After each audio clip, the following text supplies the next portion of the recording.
all concealment is wrong. If there were none, half the problems of the world would disappear overnight. There would be no snooping, and therefore no fixing. There would be no blackmail, and therefore no fear in the world other than physical fear. That wouldn't be a bad start. And not only is all secrecy a sin, but it also isn't going to work. My spies tell me that there are already in existence machines which can collect and tabulate all the relevant detail about the private life of everybody in this theater, and can then condense it and store it forever in a space that big. Now, if this can be done, it will be done, because machines are greater than men. If you doubt this proposition for a moment, let me tell you about the atom bomb. It wasn't built by a wild fanatic trying to bring the vengeance of an angry God onto a wicked and adulterous generation. That means you. No, the bomb was made by a man with a noble forehead and silver hair, sitting in the middle of an American desert and cutting up the atom while saying, "Pity." Bang! So now we know, whatever you hoped, whatever you dreamed, the machines will triumph in the end. And if this is so, our attitude toward them should be existential. Do you understand that word? An existentialist is simply somebody who realizes that he can only exercise his free will by swimming with the tide, but faster. So if the machines will triumph in the end, why don't we make ourselves over to them from the very beginning? And the bomb is not all. By 1984, riveted into the wall of every home in America will be a one-way television screen through which you will see nothing, which might be a relief. But through it, you will be watched by Big Brother. Now, George Orwell, who foresaw this situation and who wrote 1984, he became completely neurotic about it. But why? I don't know how things are in Los Angeles, but in London, we waltz round the city with half our hair painted pink and the other half painted green, jingling with amulets, razor blades, safety pins, creating no sensation whatsoever.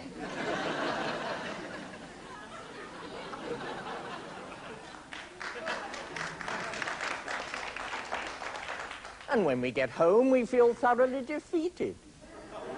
But now we know that in less than 4 years' time, when you get back to your room, you will still be of abiding interest to somebody. The president will care.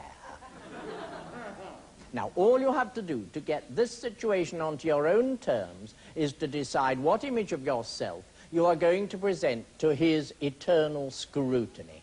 It isn't difficult. No alibis are acceptable. I say this because whenever I suggest to anybody that he should develop his lifestyle, he immediately says, "I'm not wise enough, witty enough, handsome enough." Beauty is a complete waste of time. Because even now, and even here, miles from the Mediterranean, without even knowing it, we still cringe in the dreary shadow of classical ideals of beauty. The Greeks were mad about the human body, so much so that during its heyday, Athens must have looked like an outfitter's window during a weaver's strike. But it was no help. Not one of the great classical statues has the least physical individuality, which would make it desirable or even interesting. So beauty you will never need.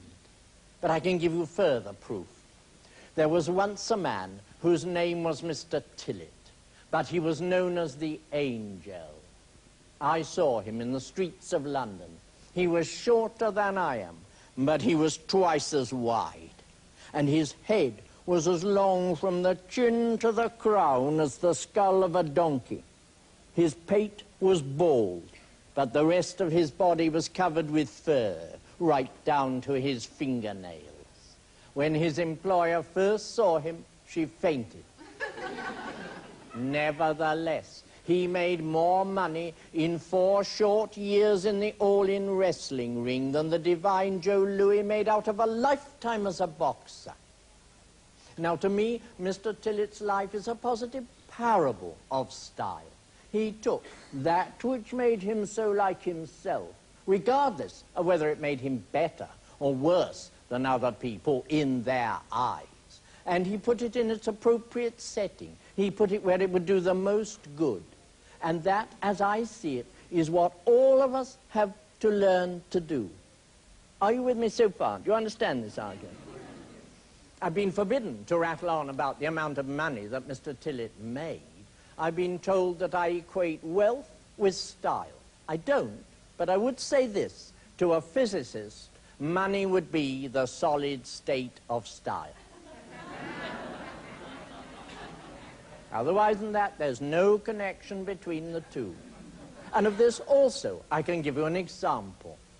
Until recently, in Soho, the hooligan district of London, there was a woman known as the Countess, and not without cause. But in spite of her aristocratic pretensions, she had in fact no fixed address, no means of support, and her body was perpetually bent double from a lifelong habit of looking in the dustbins to see if she could find there something she could possibly sell to a kind friend, or if not, that she herself could use. And one day, in a trash can in the most expensive part of London, she found a complete backless bead dress. She longed for night to fall so that she could nip into a dark doorway and try it on. But by about 6:30, her patience had worn out. It was barely dusk, but she went into a churchyard in the middle of London, and there she proceeded to take off her clothes. This caused a crowd to collect, and the crowd caused a policeman to collect. And the next day, in court, when the magistrate said, "And what exactly were you doing, stripping among the dead?" She replied, "I was doing what any woman would be doing at that hour, changing for dinner."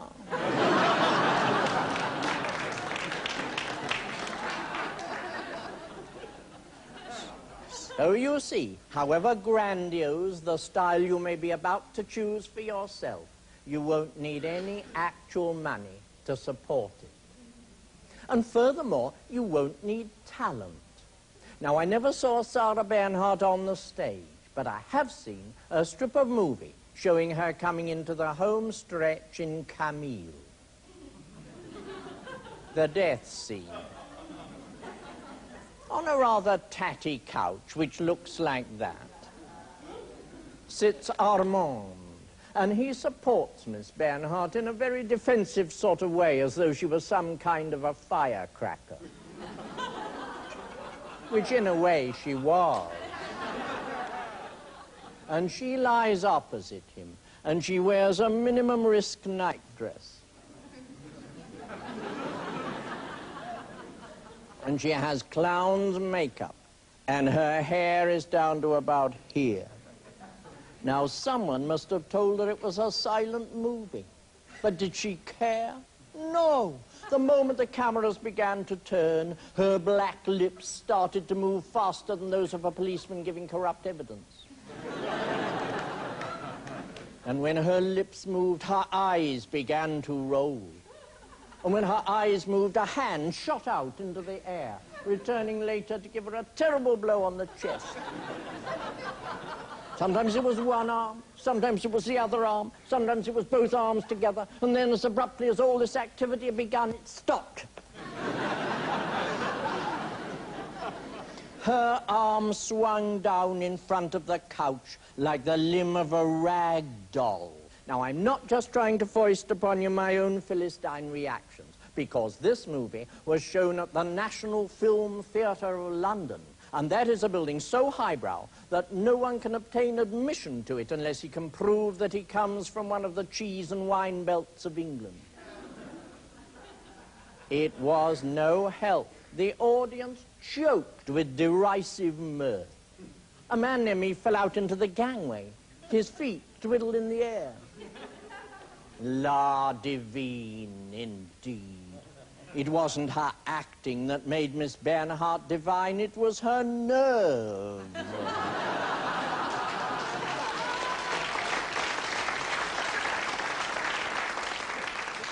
Oh, and it was the coffin she slept in at night. And it was the cheetah that dragged her on a gold chain through the rooms of her house.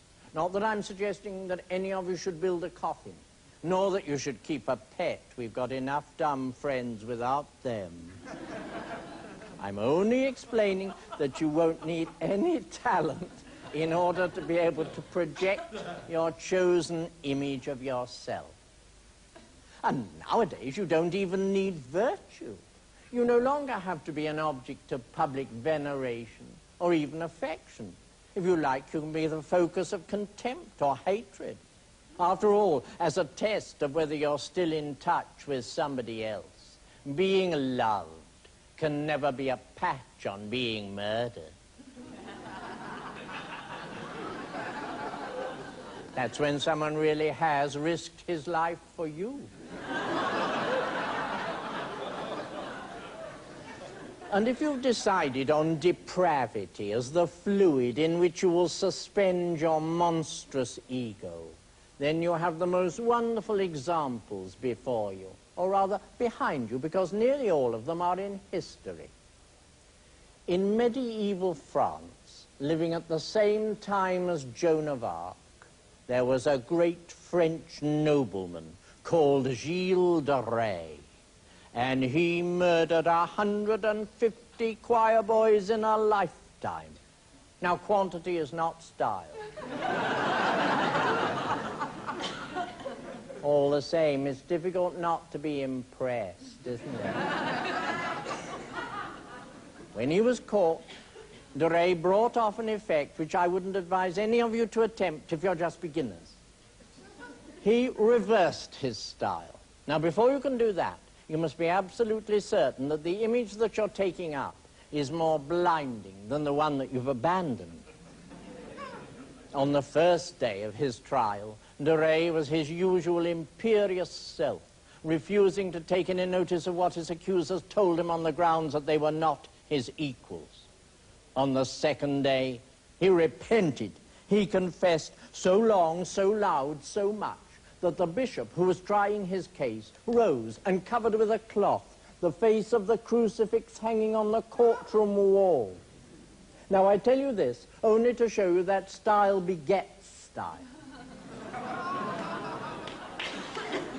It's important because it means that when you've completed your image of yourself, you won't be surrounded by born receivers of the news. Your style will magnetize toward you other stylists, and you will be able to enjoy them and yourself.